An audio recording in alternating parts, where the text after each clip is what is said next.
कसक study centre आप सभी मित्रों का हार्दिक स्वागत करता है। दोस्तों, विकास क्रांति के क्षेत्र में डीआरडीओ ने बहुत ही विचित्र हथियार तैयार कर लिया है।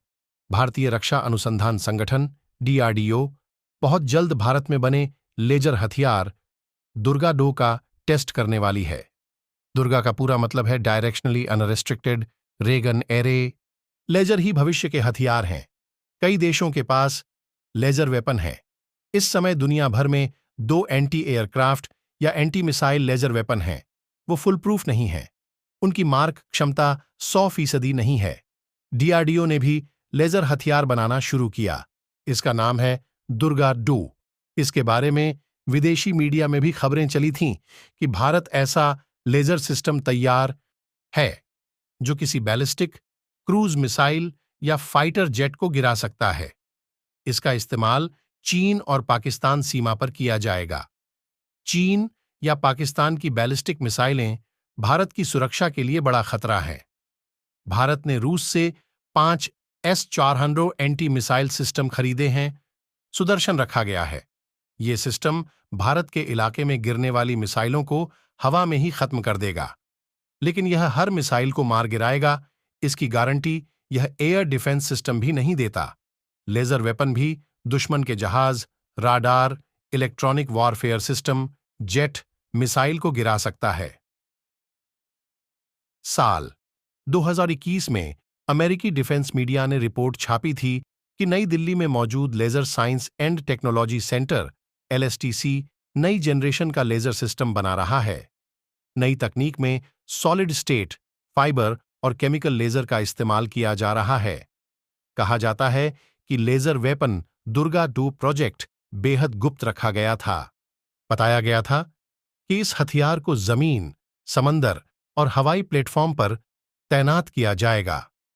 LSTC ने इस बात की रिपोर्ट की थी कि वो 25 किलोवाट का लेजर हथियार बनाने में सफल हो गई है, जो बैलिस्टिक मिसाइल को टारगेट बना सकता है, लेकिन इसकी रेंज 5 किलोमीटर है। लेजर एक्सपर्ट्स ने कहा कि पहले इसकी रेंज बढ़ानी होगी। साल 2017 में डीआरडीओ ने 1 किलोवाट लेजर सिस्टम को एक ट्रक पर लगाया था। चित्रदुर्ग में परीक्षण किया गया। इसकी लेजर 250 मीटर तक गई। दिक्कत यह थी कि लेजर सिस्टम को इतनी ताकत दी जाए कि इसकी रेंज बढ़ जाए। अब चलते हैं दूसरी खबर की तरफ। फिलीपींस के साथ समुद्री सहयोग बढ़ाने के लिए उद्देश्य से भारतीय नौसेना के 3 जहाज रविवार को मनीला पहुंच गए। नौसेना के प्रवक्ता ने बताया कि भारतीय नौसेना के जहाज INS दिल्ली, INS शक्ति और INS किल्टन का मनीला पहुंचने का उद्देश्य दीर्घकालिक मित्रता और समुद्रीय सहयोग को मजबूत करना है। भारतीय जहाज फिलीपींस नौसेना के साथ होने वाली समुद्री साझेदारी अभ्यास में भी भाग लेंगे। भारतीय नौसेना के जहाज समुद्री सहयोग बढ़ाने पहुंचे फिलीपींस जहाजों का फिलीपींस की नौसेना ने किया जोरदार स्वागत। बताते चलें कि फिलीपींस के साथ समुद्री सहयोग बढ़ाने के लिए उद्देश्य से भारतीय नौसेना के 3 जहाज रविवार को मनीला पहुंच गए।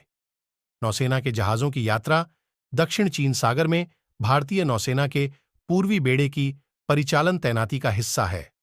प्रवक्ता ने बताया कि यात्रा के दौरान दोनों नौसेनाओं के जवान विषय वस्तु, विशेषज्ञ आदान प्रदान, खेल गतिविधियों, एक दूसरे के जहाजों का भ्रमण, सांस्कृतिक दौरों समेत व्यापक स्तर की बातचीत में शामिल होंगे। इसके साथ ही भारतीय जहाज फिलीपींस नौसेना के साथ होने वाली समुद्री साझेदारी अभ्यास में भी भाग लेंगे।